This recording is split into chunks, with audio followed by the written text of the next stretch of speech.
por estar aquí este 2 de junio, ya casi terminando la Feria del Libro de Las Palmas de Gran Canaria. Para mí es, bueno, un orgullo y sinceramente estoy muy agradecida de poder presentar a Bruno Mesa, que es un poeta al que he leído y que admiro. Voy a hablar un poquito de su biografía, voy a dar algunas claves para entender su obra y luego vamos a pasar a presentar el libro Las raíces del vuelo, publicado por la editorial Pretextos. Bruno Mesa nació en 1975 en Santa Cruz de Tenerife, estudió filosofía, ha publicado los siguientes libros de poemas: El Laboratorio, que fue Premio Internacional de Poesía Fundación Loewe a la creación joven; Nadie, el libro de Fabio Montes y Testigos de Cargo. También tiene 2 libros de relatos, Ulat y otras ficciones, donde se incluye el texto ganador del Premio Internacional de Relato Breve Julio Cortázar, y Literatura Fantasma, publicado en 2022. Entre otras publicaciones, también destaca su novela El hombre encuadernado, los ensayos Argumentos en busca de autor, un cuaderno de viaje titulado No guardes nada en tus bolsillos y el libro de aforismos Planes de fuga. Por otro lado, ha traducido al español el diario de Caspar Hauser, de Paolo Febraro, del italiano, así como poemas de otros autores, por citar algunos, Eugenio Montal, que recibió el Premio Nobel de Literatura en el año 1975, el año de tu nacimiento. Un dato que me pareció curioso. En su ejercicio literario también es reseñable su colaboración habitual en la revista Clarín, entre otras revistas especializadas y suplementos culturales españoles. Además, en 2011 obtuvo la beca de creación y crítica literaria de la Academia de España en Roma, ¿no? que creo que bueno, es un gran éxito, ¿no? Triunfo personal. Bien. Bruno Mesa tiene una trayectoria literaria de prestigio que, en mi opinión, va más allá de la literatura escrita en Canarias. Su obra es transfronteriza y se ubica en mapas reales, concretos, pero sin nombres propios, donde luego discurren la abstracción de la que formamos parte o tal vez no. En estas claves, en el laboratorio se puede leer: todo camino es un vasto desierto y un desierto es el paisaje del alma. Y recorriendo estos parajes atrapados en cierta medida por el lenguaje, llegamos hasta Las raíces del vuelo, que se sitúa aún más abajo y más arriba al mismo tiempo. En sus textos se retuerce con ligereza el pensamiento en sutiles paradojas, donde para ver lo invisible hay que dejarse desaparecer. Por otro lado, después de leer este libro, me da la sensación de que si la poesía de Bruno Mesa pasara por el antiguo juicio de Osiris, el corazón pesaría menos que la pluma. Creo, por lo tanto, que es un libro que no se puede consumir, que no es objeto de mercado y que acepta el tránsito. Las raíces del vuelo reúne poemas escritos entre 2015 y 2023. Hay entre cada poema tiempo de trabajo, diálogo, variaciones, incorporaciones a destiempo. Se divide en 5 partes: Los inviernos inmóviles, Últimas embarcaciones hacia la niebla, Canciones del insomne, Contrasujeto y Pájaro de humo. De todas ellas iremos hablando a lo largo de la presentación. También iremos, a lo mejor, pues leyendo algún poema. Bien, dicho esto, ¿no? Y después de nombrar pues algunas claves que he detectado en las raíces del vuelo y que están en parte también en toda su trayectoria literaria, porque además es una trayectoria que mezcla, bueno, en el que se mezclan géneros también, ¿no? Y es bastante híbrida, ¿no? Voy a ir lanzándole preguntas. La primera de ellas es, la primera pregunta es paradójica, totalmente paradójica, ¿no? Mi primera pregunta gira en torno a la pregunta. Es decir, a la pregunta como creación, a la pregunta que reverdece frente a la arena de las respuestas, ¿no? Arena de las respuestas. Al final de las raíces del vuelo se le déjame solo la pregunta, su filo de cordura, su cuchillo. ¿Podrías hablarnos de las preguntas que encontraste en este libro y, digamos, cuáles son esas preguntas que están puestas frente al abismo, ¿no? ¿Cuáles son las preguntas más importantes de este libro? Preguntas.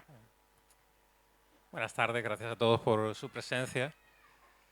Luego te respondo, pero tengo que darle las gracias a la Feria del Libro por invitarme, que es una cosa que siempre tiene algo insólito cuando alguien que escribe poesía y otros géneros pues es invitado a hablar, ¿no? Yo no tengo fama de ser un hablante especialmente cómodo, digámoslo así.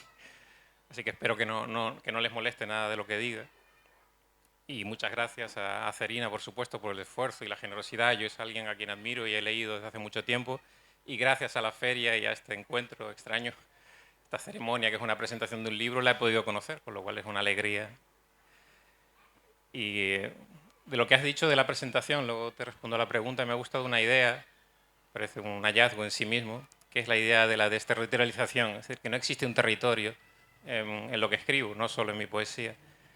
Eso me recuerda a la idea de que en realidad la poesía misma es un lugar, la escritura es el lugar.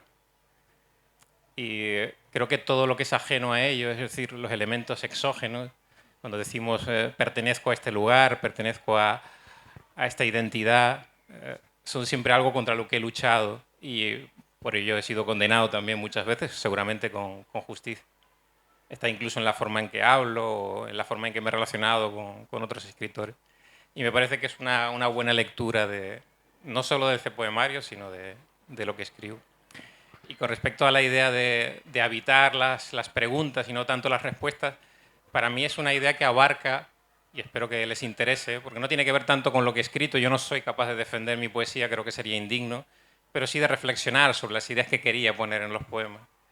Pero que les interese, por ejemplo, la idea de que en verdad estamos constantemente persiguiendo en nuestra época, es una idea filosófica que viene de lejos, respuestas, pero esas respuestas son las que generan en nosotros una constante infelicidad.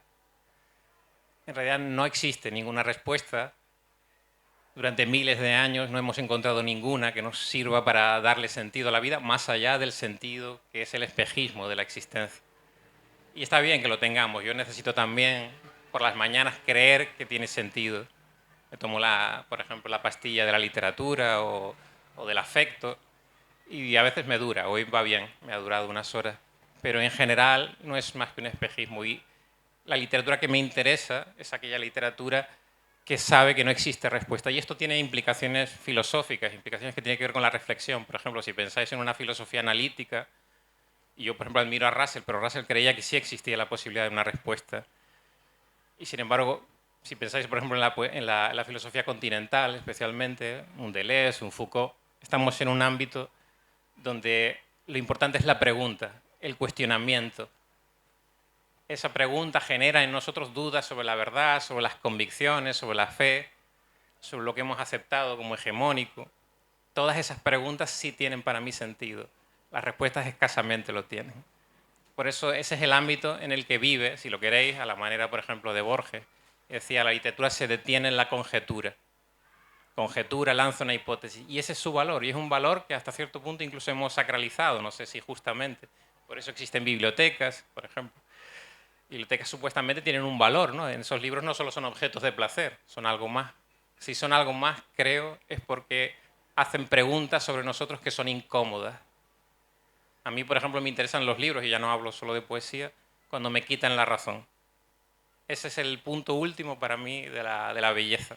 Un libro que me muestra equivocado, que me revela algo sobre el mundo o sobre mí mismo, ya sea por medio del lenguaje, incluso de la conmoción o del pensamiento. Sé que está abierto a muchas cosas, tiene que ver incluso todo eso, que en esa pregunta tan inteligente que hace, tiene que ver también con la naturaleza de la escritura, porque si uno cree que todo está habitado por la pregunta, entonces la escritura ya no puede admitir ninguna respuesta. Y eso no es algo exclusivo de lo que yo hago, ni mucho menos, es propio de la literatura contemporánea. Podría decir infinidad de nombres que están habitando esa pregunta constantemente. Bueno, para ser redundante te voy a hacer otra pregunta. Gira en torno al lenguaje de la filosofía. George Steiner, en La poesía del pensamiento, dice que el lenguaje natural padece debilidades y que el lenguaje de la filosofía es literario, en tanto que construye y destruye los atributos humanos. ¿Piensas que la poesía es un ejercicio del intelecto y pertenece al mismo ámbito que la filosofía? Sí, esa es una respuesta totalmente nítida, ¿no? No existe toda literatura para mí, por lo menos toda literatura que me interesa es una construcción de la inteligencia siempre, lo cual no significa que no tenga elementos irracionales, elementos musicales, pero la clave, por ejemplo, de esa cita de Steiner tiene que ver la idea de que sin duda la filosofía, yo estudié filosofía, para mí es una parte, un subgénero de la literatura, si lo queréis. Si elimino los elementos de la lógica pura y una parte de la filosofía analítica, todo lo demás para mí es literatura. Es decir, yo cuando leo a Cioran o cuando leo a Nietzsche, cuando leo muchos de los autores que me interesan, o a Foucault, son autores que siento como claramente literarios, que se detienen en la interrogación, aunque a veces puedan generar la espuma de una respuesta. Y estaría dispuesto a discutirlo aquí con quien defienda que, por ejemplo, que hay una gran línea en la filosofía que defiende que es una ciencia. Yo no lo creo. No creo que tenga esa naturaleza. Tiene una naturaleza quizás más valiosa, que es precisamente la de la conjetura, la de la interrogación. Y creo que forman parte de una misma naturaleza, son parte de una misma sustancia la filosofía y la literatura. Y bueno, hay autores clásicos en ese sentido, es decir, leer un Paralipomena, por ejemplo, los aforismos de Schopenhauer, son aforismos que podrían haber sido escritos por Lichtenberg, por ejemplo, o tiempo después por Lech, por ejemplo, ¿no? el aforista polaco. No hay ninguna razón para que eso sea filosofía y no se considere literatura, pero hay elementos académicos externos que influyen en ese hecho.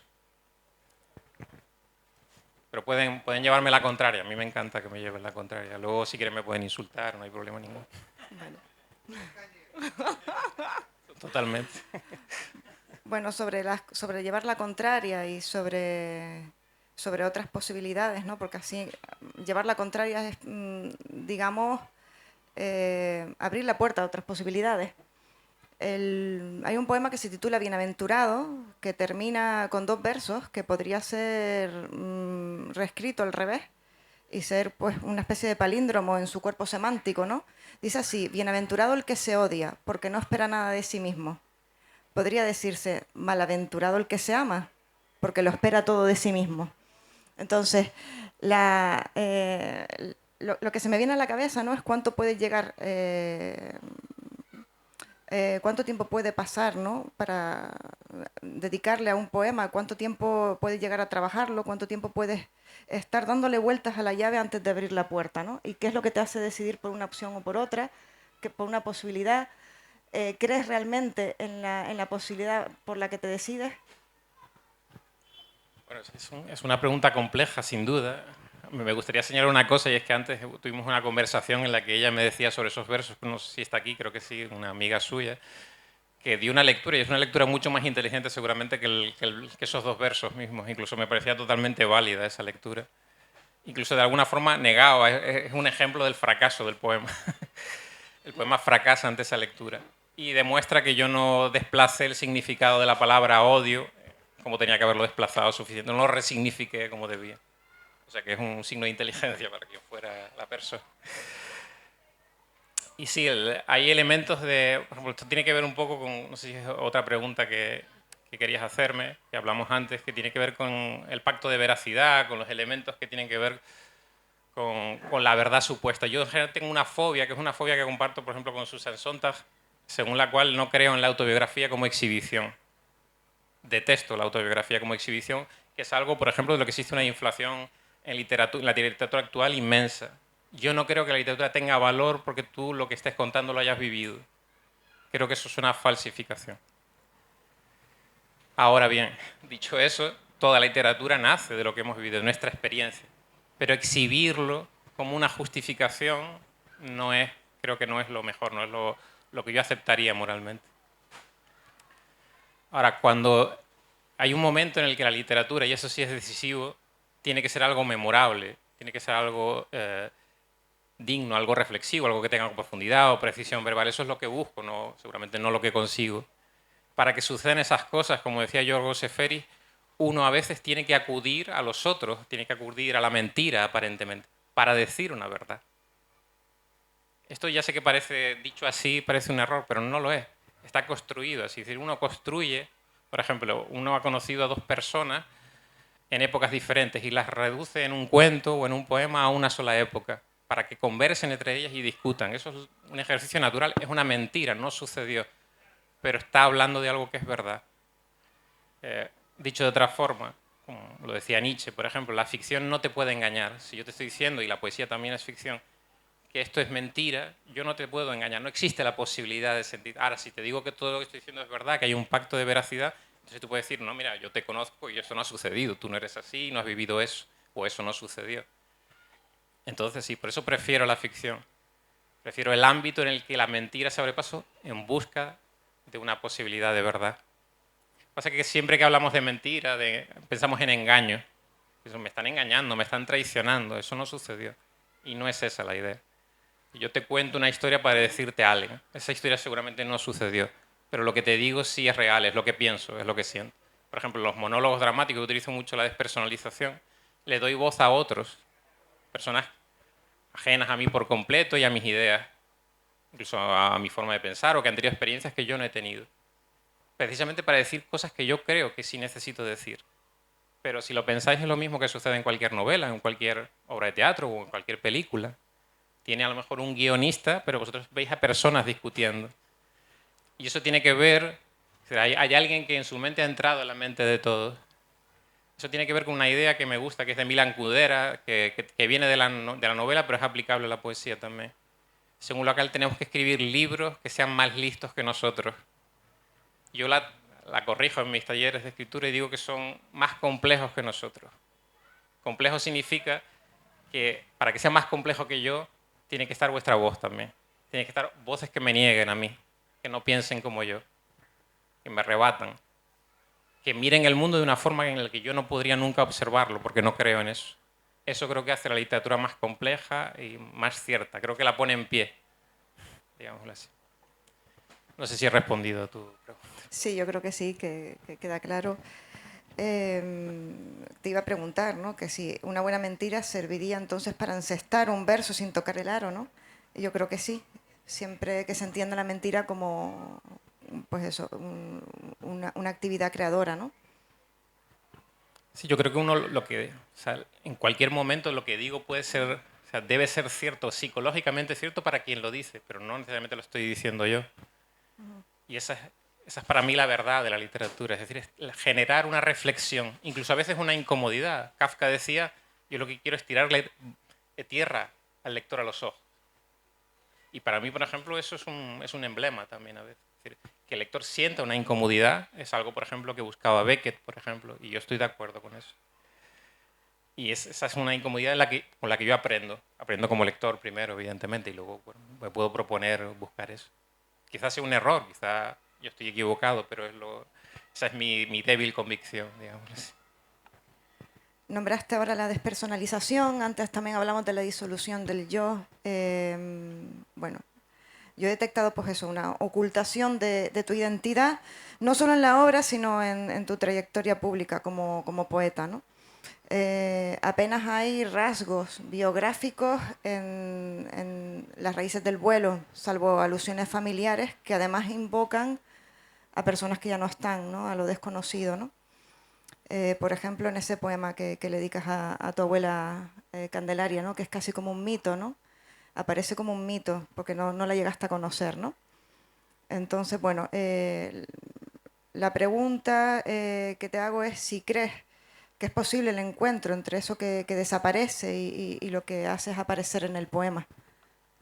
Sí, eso tiene que ver entiendo, con la idea de la memoria, que es otro elemento esencial, quizá otra función esencial de la literatura, ¿no? Cómo usamos la memoria. Yo siempre he pensado, y lo digo en este libro y en otros, que la memoria es un gran pasaporte falsificado.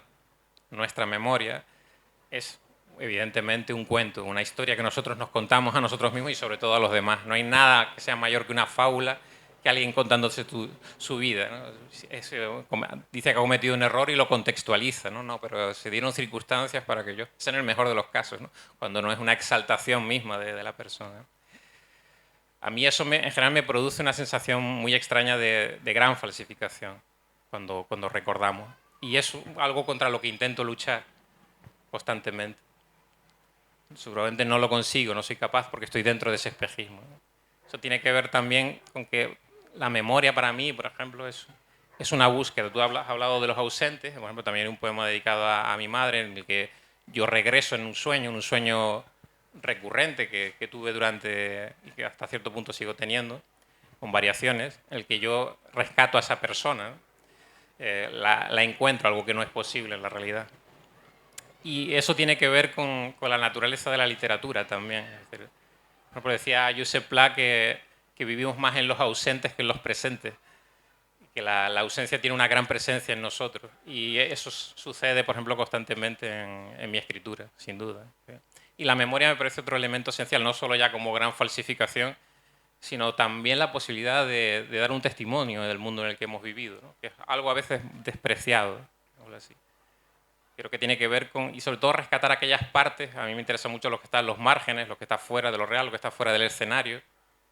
Una presentación, una vez lo dije, estaba en una librería en La Laguna, en Tenerife, y me preguntaron cuál sería mi mirada en un lugar como ese, en una presentación como esa. Digo, creo que la persona que me interesa más aquí es la dependienta, que lleva una hora escuchándome dar una turra tremenda, que seguramente no quiere estar aquí, que odia la literatura, seguramente, y trabaja aquí. Esa es la persona que me interesa más.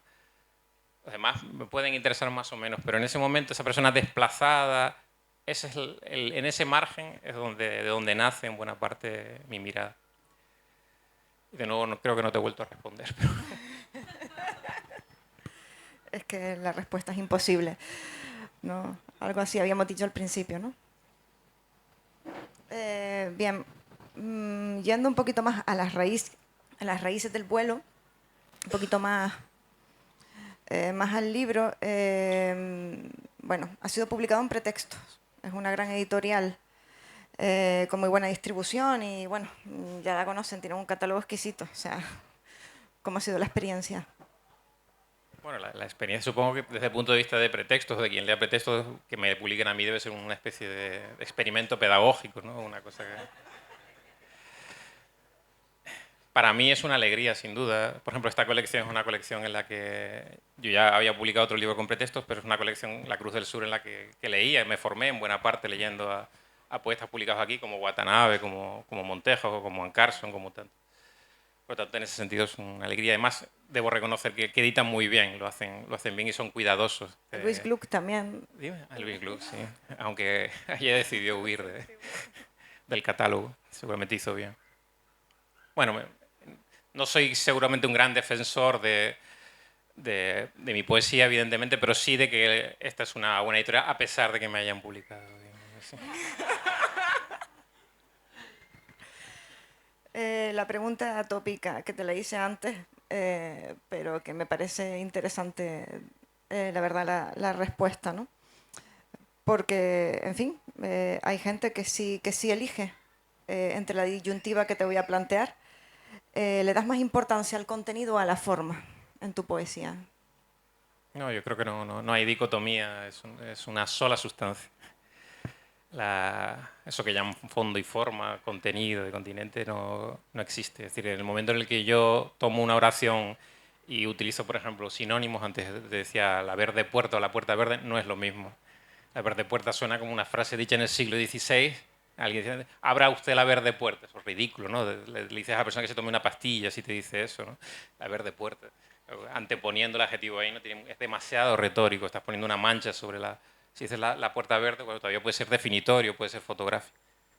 Es la misma imagen, no hay ninguna variación, no hay casi contenido dentro de ella, en el sentido filosófico de pensamiento. Pero evidentemente el texto es totalmente diferente, mira en direcciones totalmente ajenas. Y eso, por supuesto, se multiplica. Es decir, es una sola sustancia. Si tú cambias las palabras, cambias el contenido. Esa es una ley inevitable. Y el que no ve eso, yo creo que no puede ser un escritor. Pero bueno, aquí seguramente habrá algún escritor que me dirá que no, que piensa lo contrario y me encantará, a lo mejor hasta me convence de lo contrario, pero sinceramente no lo creo.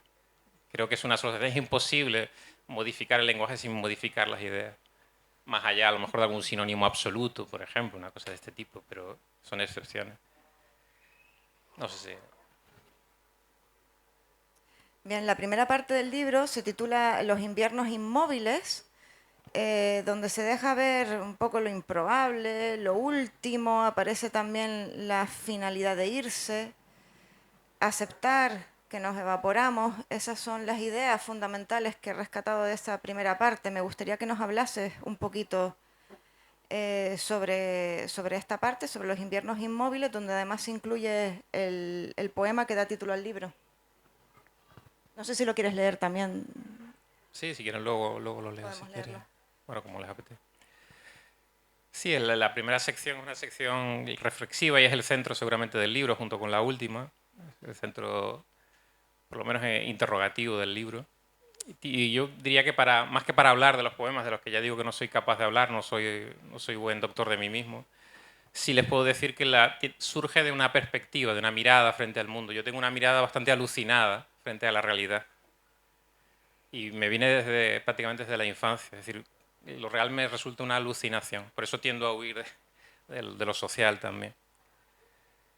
Y esto tiene que ver con una sensación constante que está en el primer poema, que es irrealidad de lo real, que es una expresión que han utilizado también otros escritores. Me pasa, por ejemplo, cuando escucho noticias, seguramente os pasará a vosotros también, cuando comprendo ciertas ideas y cómo piensan o actúan los otros o cómo actúo yo mismo.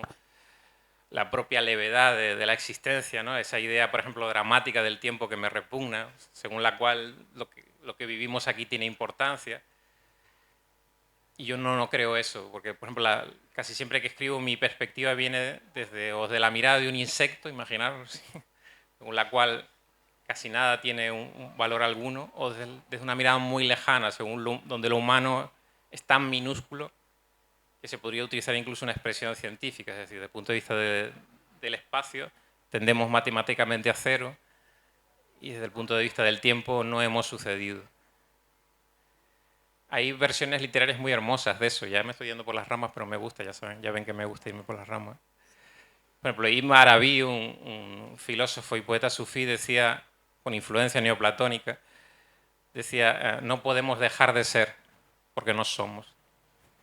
En verdad él hablaba de otras cosas que tienen que ver con la unidad, etcétera, pero a mí me parece muy extractable esa idea para la modernidad. En realidad no somos, y de ahí, de ese no ser, surge este extraño viaje incomprensible que tiene que ver con estar aquí o creer que estamos aquí y llamar a esto realidad cuando podría ser ficción. Por ejemplo, yo tiendo a pensar, y he hecho muchos juegos de ese tipo en relatos también y en otros ámbitos, siempre se me dice que el personaje de ficción como tal pues es irreal y el que lo lee es real, ¿no? A mí me parece que el lector es igual de irreal que el personaje.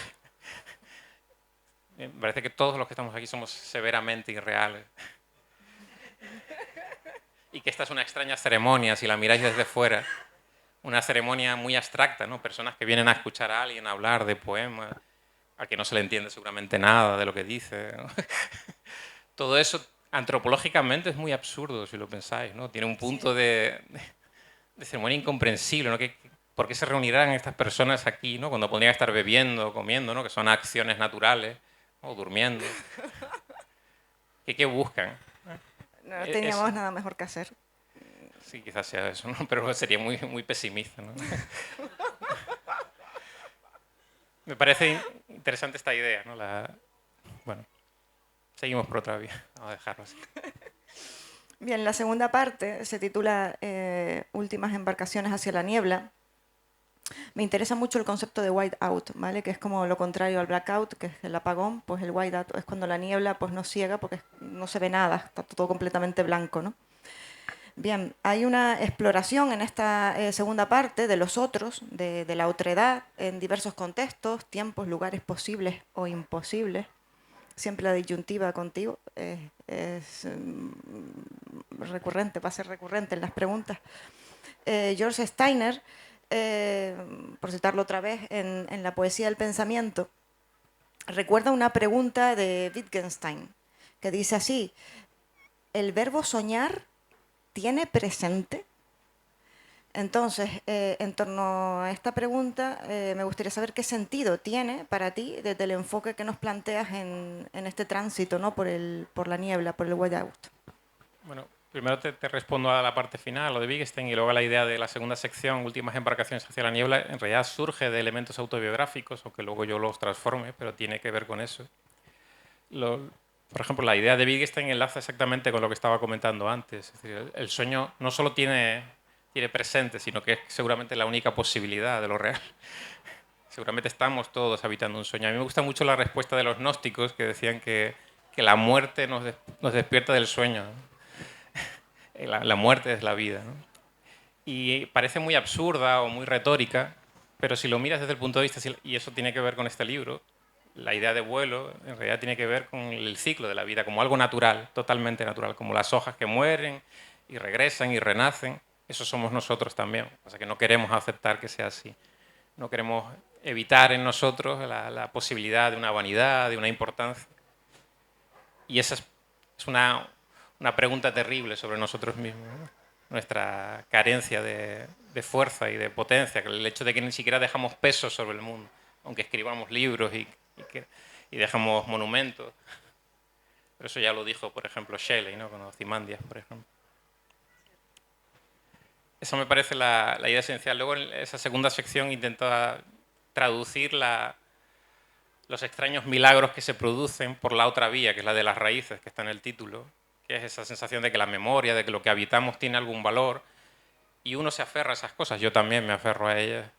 Intento traducirlas, llevarlas a la poesía. No sé si tiene ningún sentido, si tiene un valor último. Y por eso ahí hablo de personajes que tienen que ver con, me han rodeado en mi vida o que me persiguen como sombras, digamos así. Hablo también, por ejemplo, de la amistad como una sensación de culpa. Os lo comentaba antes, ¿no? Lo mal amigo que soy, por ejemplo, ¿no? Ese tipo de cosas. Bueno, bien. En la tercera parte, Canciones del Insomne, hay poemas que hablan de la permanencia y del recuerdo, ¿no? Por eso siempre digo la disyuntiva, ¿no? La cara A, la cara B, las raíces, el vuelo. Pues por lo tanto también la permanencia y el recuerdo están en Nueva Ciudad Imposible, en ese poema, está en Descose la red. Entonces, dinos un poquito sobre esto. Explícanos también por qué el título de esta parte, Canciones del Insomne, y qué es lo que sucede entonces en la noche. Sí, quizá también hay una pequeña diferencia en cómo yo lo leo, pero por supuesto la lectura que hace ella seguramente es mucho más valiosa, como la que podéis hacer cualquiera de vosotros. No hay ninguna razón para pensar que mi lectura tiene mayor valor. Pero yo, por ejemplo, para mí esa sección era una sección más dura, digamos, más, que enlazaba quizá con el libro anterior, es la única que enlaza. Y el insomnio, por ejemplo, más allá de sus lecturas naturales, es para mí una definición de la literatura. Yo creo que la literatura debe ser insomne, es decir, una literatura que no debe dormir. Y en esta sección se habla de eso, se habla de elementos que tienen que ver con lo observado, con lo real. Hay, por ejemplo, un poema que habla simplemente de unas personas que esperan para ir a trabajar en una parada de guaguas bajo una marquesina, ¿no? Y esa sensación de agotamiento, de destrucción, de que el horario es una cárcel, de que a veces no hay escapatoria de la vida que lleva. Y yo creo que eso es una sensación que hemos tenido todos en algún momento. Y eso aparece constantemente en esta sección y en otros textos míos, ¿no? Que no son poéticos. Sobre la dureza, hay un poema incluido en esta tercera parte que sí me pareció, la verdad, que bastante crudo. Se titula Testamento anónimo encontrado en la calle. Y bueno, en torno a eso bueno, hay un verso maravilloso de una mujer que se llamaba Nunca. Me gustaría saber si existe, si no existe esa mujer. Y si crees luego que la poesía, en parte, en relación a esa dureza a la que haces mención, nos hace más decadentes, o si por lo contrario nos salva un poco de esa decadencia. Yo quisiera que no fuera decadente, por lo menos lo que escribo. La verdad que no me interesa nada el decadentismo. Me parece que es algo ajeno a mis intereses. tampoco creo que necesariamente que nos salve. Durante un tiempo hablé, y aquí lo impugno eso, por lo menos lo niego, la idea de que la literatura podía ser una medicina, podía ser una salvación. Tal vez lo sea para alguien, no lo dudo. Para mí, quizá en algún momento de mi vida lo fue, una medicina, pero cada vez estoy más convencido de que no es así, de que su función tiene que ver más con la quemadura, es decir, con generar algo en mí que tiene que ver con la interrogación sobre el lenguaje y sobre el mundo. Y sé, por ejemplo, esto lo decía Blanchot, es decir, el escritor solitario que puebla su mundo de fantasmas, cree que se está salvando, pero no es así. Y eso es una definición de lo que me ha sucedido a mí, seguramente a muchos otros escritores, muchos están aquí. Es decir, no nos salvamos, en eso creo que no nos salvamos, que seguimos en el mismo pozo, cayendo igual. Por lo tanto, la función, si tiene alguna, la literatura, debe ser extraña. Hay también quien ha pensado, esto lo pensaba Giorgio Caproni, un escritor italiano, un gran poeta, dice, discesa nell'io per trovare il noi, descender del yo para encontrar el nosotros. Quizá esa sea una de las posibilidades de la literatura, ¿no? Disolvernos en los otros, entender el mundo a través de ellos, ¿no? De vosotros. Liberarme de todo lo que soy, de lo que es el ego, ¿no? No sé si eso es posible, pero es un hermoso proyecto. De alguna manera. Bien, la cuarta parte, Contrasujeto, es un título que explicas en las notas de autor dentro del libro de poemas. Al final, pues explicas este título.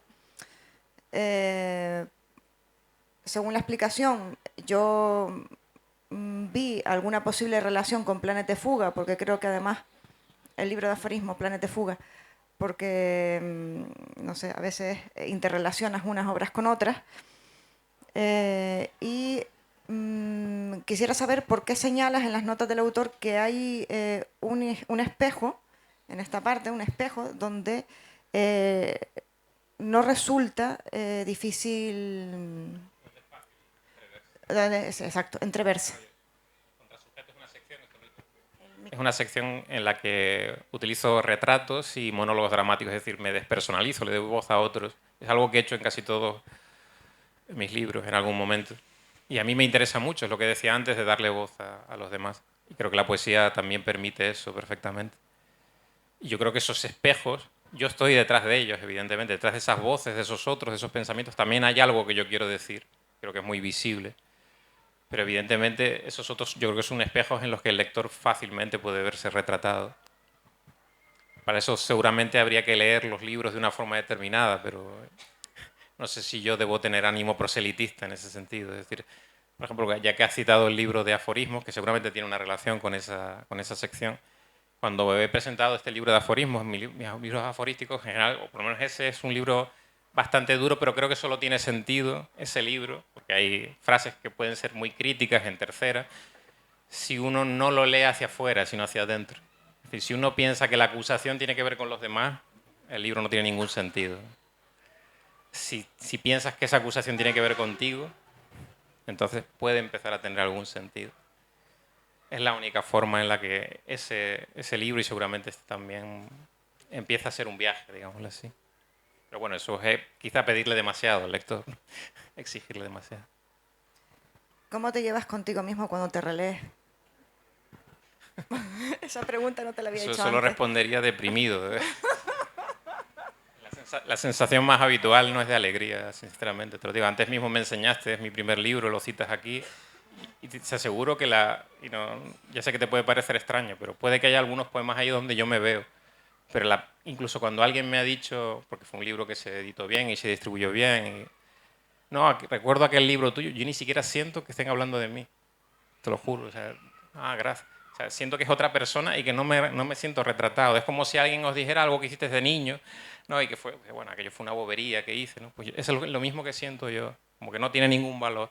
Y es lo que siento ahora, pasados apenas 24 años, ¿no? Pero de verdad que no me veo retratado en ese libro, por ejemplo. O lo quemaría tranquilamente, como otros, pero Por bueno. favor. Pero cuando me releo, yo creo que esto es muy común, que cualquiera que escribe sabe que al releerse, por lo menos la sensación más habitual es la de vértigo. A mí hay una frase de Juan Ramón que cuando revisaba su obra decía, todo este fracaso es mío, ¿no? Pues algo así, ¿no? Es la sensación de que al final solo estoy cometiendo errores y intento que el error sea lo menos visible, pues. sea lo menos trágico, digamos así, pero la idea del acierto mismo me resulta incluso confusa en literatura, ¿no? Aparte de que, y eso ya lo llevo a algo, si queréis, social, yo descreo bastante, confío bastante, y tú eres ejemplo de eso, que te lo dije antes, ¿no? Confío bastante en la gente que me critica, por lo tanto yo ahora me siento mal, ¿no? Porque estás hablando muy bien del libro, pero porque me conviene, porque me hace mejor y me ayuda a entender los errores que he cometido. Puedo pensar el libro de otra forma y decir, bueno, pues este error no lo cometeré mañana. Pero el elogio, que está muy bien y yo lo agradezco, al final te deja igual. Esto es algo que digo en los talleres de escritura y los alumnos, por supuesto, no me hacen ni caso, ¿no? Ellos quieren elogios, quieren que les digas que han escrito obras maestras. Bueno. Bueno, acabas de hablar bueno, del tiempo que ha pasado, de cómo no te reconoces, ¿no? Pasado, pues eso, un tiempo, ¿no? Porque evoluciona, ¿no? Todo lo que escribimos va evolucionando y nosotros evolucionamos también. No sé si a bien o a mal. Y hablando del paso del tiempo, ¿no? En la última parte del libro, titulada Pájaro de humo, encuentro ciertas evocaciones a la infancia. También hacías mención de la infancia, ¿no? Ahora, de hecho, hay otros poemas a lo largo del libro donde también vas a la niñez, pero sobre todo lo he notado en esta última parte. Esta última parte porque es como un cierre, ¿no? Como algo cíclico, como que algo que vuelve al principio, ¿no? Del vuelo a la raíz otra vez, ¿no? Y además, bueno, no sé si esto es intencionado, me gustaría que me lo aclarases, que, bueno, que lo comentases. Cómo ese cierre evoca el principio y cómo a mí me da la impresión de que principio y final están muy unidos, ¿no? De repente vemos el momento en el que nacemos, en un punto, y luego imaginamos el final muy lejos, ¿no? Sin embargo, para ti principio y final están muy unidos, ¿no? Y tiene a lo mejor algo de relación con esa perspectiva un poco más cósmica, ¿no? De vernos muy pequeños y cómo nuestra vida es ínfima, diminuta, imperceptible, ¿no? En cuestión de tiempo, ¿no? Entonces, principio y final están muy unidos en el libro, ¿no? Y no sé si todo esto es a propósito. Sí, bueno, ojalá fuera a propósito, ojalá yo hubiera escrito eso. Tu lectura creo que es más hermosa que los poemas. Bueno, evidentemente había algo de eso, quería poner algo de eso, sin duda. Y es verdad que eso está en uno de en los centros reflexivos del libro, la idea de... Por ejemplo, hay una idea que me gusta mucho, no sé si os lo parece, antes dije la de Imaraví, ¿no? No podemos dejar de ser porque no somos, pero también, por ejemplo, hay una idea muy interesante y es que en el fondo la Tierra nos está esperando para volver. Nacimos de ella y hay algo que nos espera en ella para volver. Y eso tiene que ver con algunos poemas de la primera sección, pero también de la última. Estamos constantemente regresando y regresamos de muchas formas. Hay formas muy hermosas que yo intento traducir a la literatura. Por ejemplo, siempre he tenido la sensación, no sé si la tenéis vosotros, ahora me diréis que estoy loco, que, por ejemplo, lo que somos ahora aquí es como una ola que necesitó otras olas anteriores. Es decir, yo necesité que muchas personas trabajaran en otras épocas, que hicieran todo tipo de cosas para que yo llegue ahora aquí y sea lo que sea. Sin que tenga eso valor alguno, pero fue necesario que personas durante generaciones hicieran esto, ¿no? Para que existan las personas que estamos aquí. Es como si los muertos no crecieran por las manos, ¿no? Como si fuéramos herederos de algo que es invisible, que ni siquiera conocemos. Y me parece que tiene algo alucinado y maravilloso también. Algo que hasta cierto punto incluso puede ser celebrado. Podemos celebrar que estamos vivos, aunque eso no tenga ningún valor en sí. Quizá de eso es de lo que quería hablar y ojalá se pareciera un poco a la lectura que he hecho a Serina Cruz. Estás mejorando mucho el libro.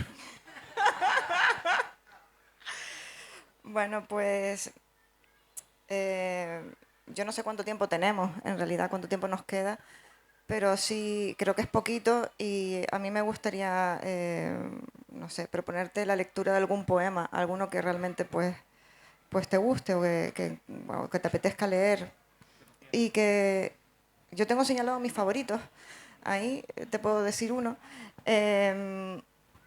Y luego se me ocurre también que el público, las personas asistentes, pues pudieran hacer alguna pregunta. Y lo mismo tienes suerte y te critican, no lo sé. Bueno, recomiéndame alguno, si quieren que lea alguno.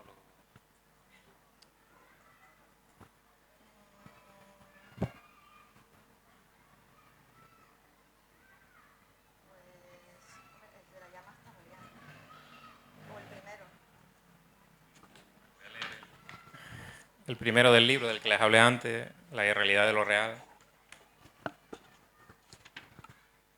Sobre la irrealidad de lo real.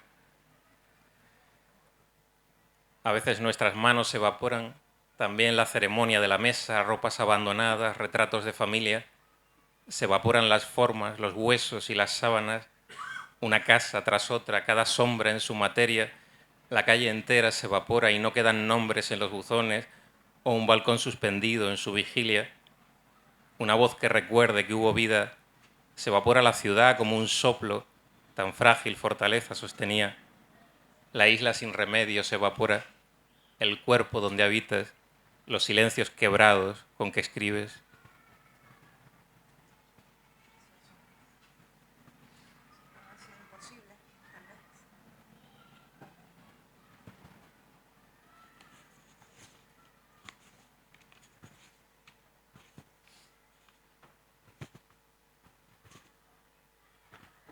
Bueno, Nueva ciudad imposible. Hace años que está muerto y sin descanso. Es casi real, casi cierto. En la muerte le llaman por su nombre de vivo. Hay documentos que le acusan, deudas que le señalan, amigos que no dejan de escribirle. Su cuerpo se oscurece por las calles y todas las palabras le desdicen. Sus manos solo rozan espejismos, la debilidad que nos une, el rostro quizá de otro muerto, un cómplice de fuga, una hermandad en el dolor. Es casi real, casi cierto. Hace años que está muerto y sin descanso.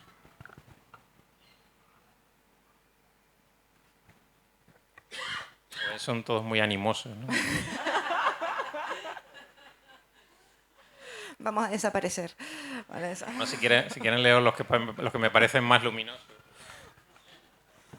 sí. Ya termino. Es una secuencia de 4 poemas muy breves y tienen que ver con una parte que yo recuerdo luminosa de mi vida, seguramente porque la mitifico, que tiene que ver con mi infancia, una parte de mi infancia, que es cuando nos íbamos de vacaciones al sur de Tenerife a una caseta. Y recuerdo que era una especie de estado salvaje en el que yo vivía durante una semana. Ya digo, está totalmente mitificados, por tanto tienen una parte de mentira, pero es así como lo recuerdo. Donde el sur no termina. Dime, pez, ¿cuándo te hallaré? Nadie se pone la corbata, como tú sabes. Nadie me devuelve el salitre de los 9 años, aquel viento de piel quemada, charcos donde el sur no termina, remotos mediodías sin oficio, cuando solo buscaba tu destello. Levantábamos la caseta cerca del mar y con nosotros cientos tan reales ahora, en la perfección del pasado, y dejábamos atrás los manuales para volver a la orilla y al salitre, como quien regresa al principio, para ser pez y espuma y roca y la danza hipnótica de las algas, para volver a la hermandad del sol. Aún tantean las manos en el charco para encontrar al pez que siempre escapa. No dejes que el fracaso te distraiga. La vocación del niño es la esperanza. Y este tiene que ver con las noches, esas noches del verano, en las que mi familia se reunía en ese lugar a contar historias y ladraban los perros a lo lejos. A veces el verano dilataba las noches intactas del sur en una fiebre de lentas leyendas, en arenas de juegos y silencios antiguos, con la voz de la luna que te hablaba al oído y lejanos ladridos de los perros de nadie que ensanchaban el mundo y el mar en su monodia que imantaba los sueños. Bueno, gracias.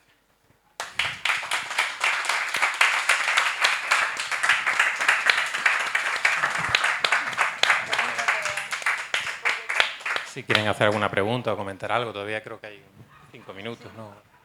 Tengan piedad también con la gente que trabaja aquí, que llevan horas y horas escuchando esto. Imaginar. A ver, Piensen en el técnico y en la chica. sí, cortito a mi manera, que nunca suele ser muy corta. Querido, me encanta cómo te expresas y cómo te justificas. Hay algo que me resulta curioso cuando te leo y más curioso cuando te escucho, que es que por un lado muestras y te escondes. Y un poco es lo mismo que haces cuando caminas por el mundo alrededor o en los lugares donde te conocemos o te vemos. Hay algo que me parece curioso en tu forma de expresarte. Hablas de la mentira. Es verdad lo que estás diciendo. La mentira existe. Pero en el fondo yo creo que juegas a algo que a mí me parece curioso, que es un poco como a la maldición o la bendición del principio de incertidumbre de Heisenberg, que es colocar la mirada de formas infinitas para en esa búsqueda, no búsqueda, encontrar alguna forma de descubrirte en la imagen que encuentras en esa búsqueda incesante de imágenes. Con lo cual, yo no llamaría mentira, sino una búsqueda de colocar la imaginación para encontrar otra verdad.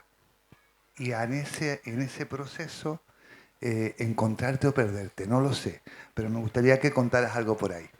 Bueno, es muy, muy hermosa, seguramente muy superior a la respuesta que yo veo. Es casi un poema la pregunta. Y es verdad, yo, por ejemplo, hay algo que has dicho que sí me parece muy, muy interesante, muy atractivo, y es la idea de que uno se multiplica. A mí la idea de la multiplicidad, de lo simultáneo, que es muy contemporánea, me atrae mucho. Y eso tiene que ver con perderse en los otros, con disolverse en los otros.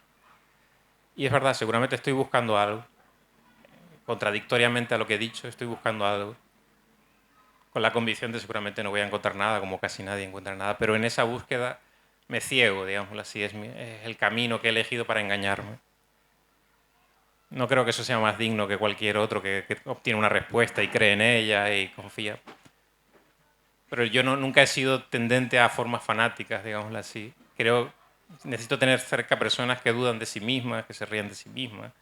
Me alegran la vida esas personas, ¿no? Me reconcilian con el ser humano, lo cual no es fácil a veces. Pero gracias por tu pregunta. ¿Alguna pregunta más? Anímense.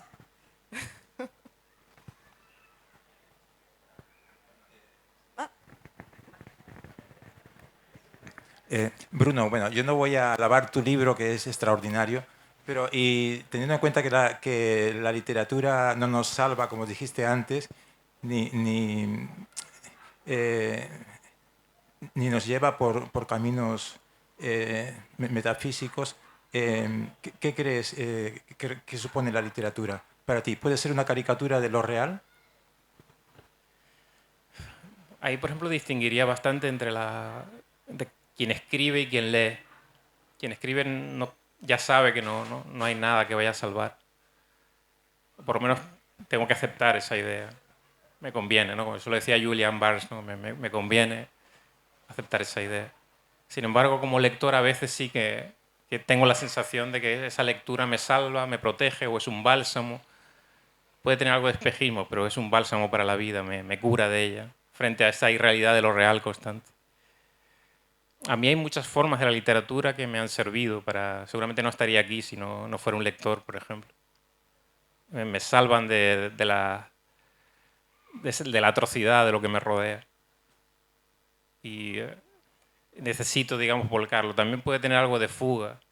La sensación de que uno necesita, ya digo, como alguien que ha perdido la cabeza, necesita decir, necesita escribir, aunque no tenga ningún sentido ni ningún valor, contar el mundo que ha vivido, ¿no? Esa demencia que le ha rodeado y la demencia propia también. Seguramente públicamente esto tendrá algún valor y yo intuyo que debe tenerlo cuando, por ejemplo, acuchillan a Salman Rushdie, por ejemplo, ¿no? O cuando un día en una charla dices algo y ves que la gente se levanta y te insulta, ¿no? Que me ha pasado alguna vez. Bueno, alguna vez me ha pasado porque también yo me lo he ganado seguramente, ¿no? Pero basta con las ideas, las palabras tienen fuerza en ese sentido. Quizás eso tenga algún valor, no lo sé. Pero me gusta creer como lector, me conviene también pensar que la literatura es una medicina. Ojalá lo sea hasta el final, por lo menos, ¿no? Hola, a mí me quedó resonando un verso, le dice cosas hermosas, pero la vocación del niño es la esperanza o algo así, dice el verso, ¿no? A pesar de que hablas de, bueno, un cierto desencanto, un estar en la vida, es verdad, es mentira, somos, no somos, pero este niño sigue vivo ahí, ¿o no? Sí, es el fanciullo de la tradición italiana, ¿no? Ese niño que habita en los poetas y que debería habitar un poco en todos, ¿no? Pero en el fondo lo que estoy diciendo ahí, no aceptes el fracaso de la vida, ¿no? La vocación, en el fondo me estoy diciendo a mí mismo, sigue allí, ¿no? Intenta sostener eso todavía. Pero yo creo, o me gusta creer, ojalá que el lector entienda que eso es un espejismo. Que el lector entienda que yo me estoy engañando a mí mismo, ¿no? Eso es lo que quiero decir. Uno lo puede aceptar como fe, pero es un engaño. Es un engaño hermoso, si no lo niego, pero eso lo es. Nada más.